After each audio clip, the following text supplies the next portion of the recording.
নমস্কার বন্ধুরা, তোমরা সকলে কেমন আছো? নিশ্চয়ই ভালো আছো, আমিও ভালো আছি। আজকের আমি আরেকটা নতুন রেসিপি নিয়ে তোমাদের সামনে চলে এলাম। আজকের করব গুর্দা এবং মেটের তরকারি। এখানে কিছু নিয়ে নিয়েছি গুর্দা এবং মেটে, চিকেনের গুর্দা এবং মেটে। এখানে নিয়ে নিয়েছি পেঁয়াজ কুচো, একটা বড় পেঁয়াজ। এখানে আদা রসুন পেস্ট এতটা লাগবে না, অল্প অল্প লাগবে, যেহেতু অল্প পরিমাণে মেটে আর গুর্দা রয়েছে চিকেনের। এখানে নিয়েছি আলু আর লঙ্কা গুঁড়ো, হলুদ গুঁড়ো, ধনে গুঁড়ো, জিরে গুঁড়ো। এটা জল দিয়ে পেস্ট করে নেব। এর মধ্যে জল দিয়ে দিয়েছি পরিমাণ মতো।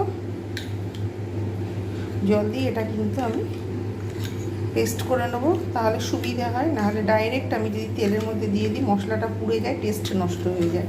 এবারে আমি রেসিপি শুরু করব। মেটে দিয়ে গুঁড়া দিয়ে তরকারি। কড়া বসিয়ে দিয়েছি, এর মধ্যে ফরচুন সয়াবিন অয়েল আমি এখানে ব্যবহার করব। তেলের মধ্যে এবারে আমি দেব, তেল গরম হয়ে এসেছে, তেলের মধ্যে আমি দেব একটা বড় সাইজের গোটা পেঁয়াজ। পেঁয়াজটাকে সুন্দরভাবে আমি কিন্তু লাল যতক্ষণ পর্যন্ত না হচ্ছে ততক্ষণ পর্যন্ত কিন্তু আমি এটা ভালোভাবে ভাজব।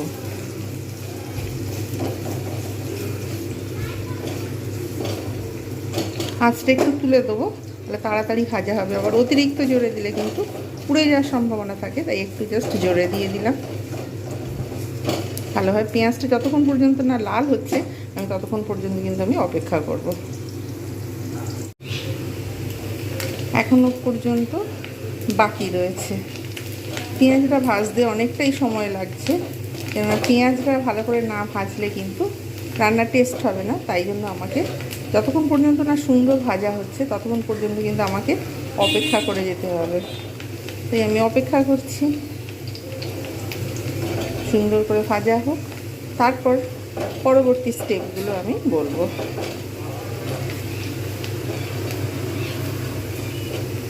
এরকম করে সুন্দর করে ভাজতে হবে, একটু সময় নিয়ে নিয়ে পেঁয়াজগুলো সুন্দরভাবে যাতে ভাজা হয় সেই দিকে কিন্তু আমাকে নজর দিতে হবে। পেঁয়াজ সবসময় চুলের পক্ষে ভালো, স্কিনের পক্ষেও ভালো। আর অতিরিক্ত গরমের সময় কাঁচা পেঁয়াজ খেলে শরীর কিন্তু ঠান্ডা রাখে। যাদের অতিরিক্ত চুল পড়ে যাচ্ছে কিংবা পেকে যাচ্ছে তারা কিন্তু পেঁয়াজের রস শ্যাম্পু করার আগে 2 ঘন্টা রেখে তারপর কিন্তু ধুয়ে ফেলে দিলে চুল কিন্তু পড়ার হাত থেকে অনেকটা রক্ষা পাবে। এইবারে হয়ে গেল লাল। এইবারে আমি এর মধ্যে দেব আদা পেস্ট, দেব, তারপরে খানিকটা দেব রসুন পেস্ট। এবারে এটা পুড়ে যাবে, যার জন্য শুকনো করে বাটা রয়েছে বলে মিক্সিতে পেশা রয়েছে। চারিদিকে ময়েশ্চার বেরোচ্ছে, যার জন্য আমি ঢাকনা দিয়ে দিলাম।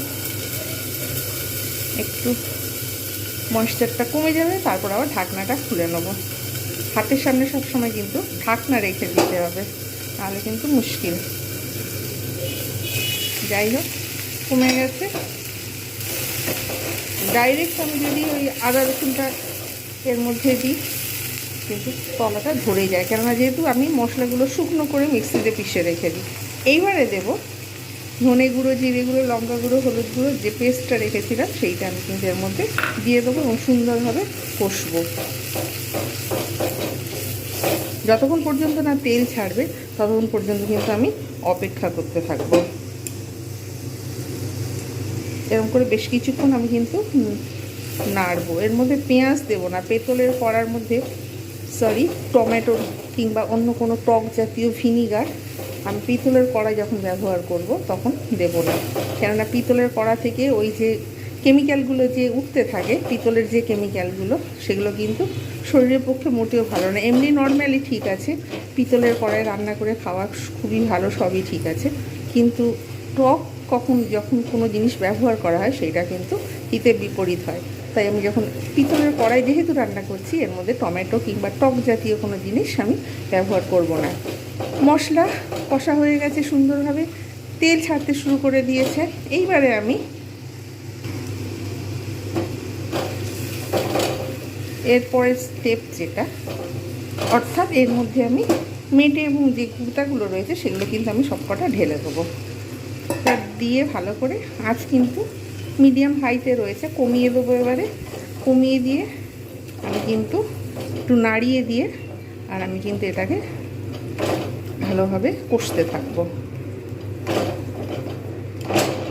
অটোমেটিক্যালি কিন্তু এটা কষা হবে, এটা কিন্তু আমাকে নাড়ানোর কোনো দরকার নেই। আমি একটু জাস্ট আমি ঢাকনা দিয়ে দেবো, 2-3 মিনিট কিন্তু আমি অপেক্ষা করব। তারপরে আমি কিন্তু ফিরে আসছি, জাস্ট 2-3 মিনিট পরে আমি ফিরে আসছি। 2 মিনিট হয়ে গেছে, আমি কিন্তু এবারে দেখব।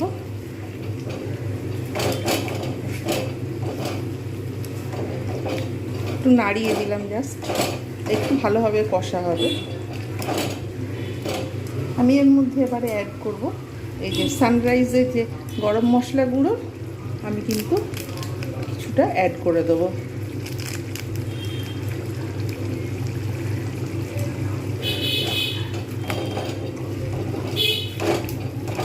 এর মধ্যে গন্ধটা যাতে স্টে করে, গরম মশলার গন্ধ, তার জন্য আমি এবারে এটাকে আমি জাস্ট একটু নাড়িয়ে নিলাম। নাড়িয়ে নিয়ে আমি এবারে এটাকে ঢাকনা দিয়ে দেবো।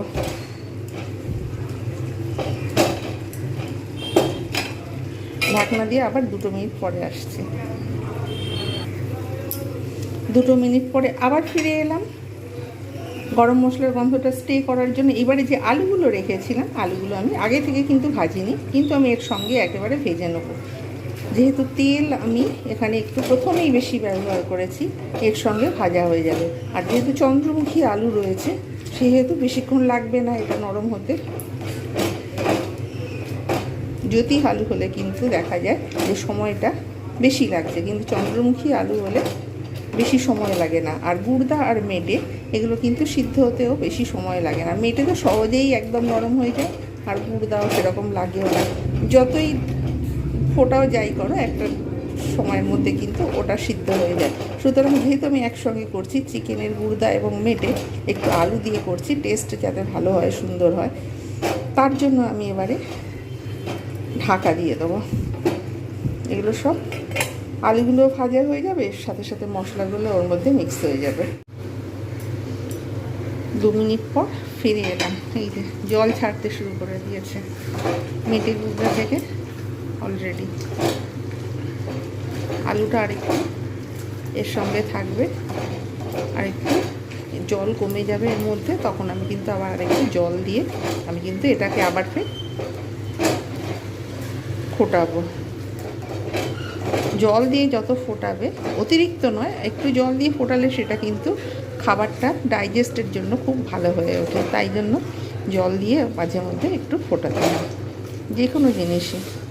যাদের ডাইজেস্টিভ পাওয়ার খুব ভালো তাদের পক্ষে ঠিক আছে, কিন্তু বয়স্ক মানুষ যারা হয়তো খাবে, দেখা যাবে তখন তাদের কিন্তু ডাইজেস্টিভ পাওয়ার যেহেতু সবসময় ঠিক থাকে না, সেই জন্য আমাকে একটু জল দিয়ে ফোটালে বয়স্করা কিন্তু ইজিলি খেয়ে নিতে পারবে। তাই আমি আর 2 মিনিট আমি অপেক্ষা করব।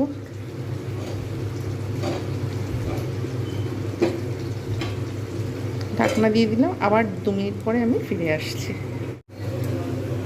2 মিনিট অপেক্ষা করেছিলাম, ফিরে এলাম। ভালোভাবে সুন্দরভাবে কষা হয়ে গেছে, তেল অলরেডি ছাড়তে শুরু করে দিয়েছে, অনেকটা জল ছিল সেটাও কিন্তু কমে গেছে, তেল বেরোতে শুরু করেছে মেটে এবং গুঁড়া থেকে। আলুগুলোও কিন্তু, যেহেতু চন্দ্রমুখী আলু, তাই এটা কিন্তু সহজে সিদ্ধ হয়ে যায়। এবার আমি এতে আরেকটু জল দিয়ে দেবো, জাস্ট নাড়িয়ে নিলাম।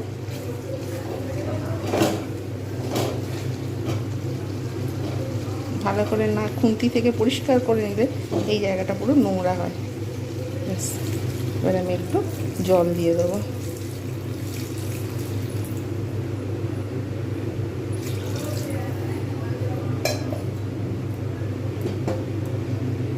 মিডিয়াম হাইতে রাখবো, রেখে আর এটাকে যতক্ষণ পর্যন্ত কমপ্লিট হচ্ছে ততক্ষণ পর্যন্ত কিন্তু আমি অপেক্ষা করব। তারপর ফিরে আসছি।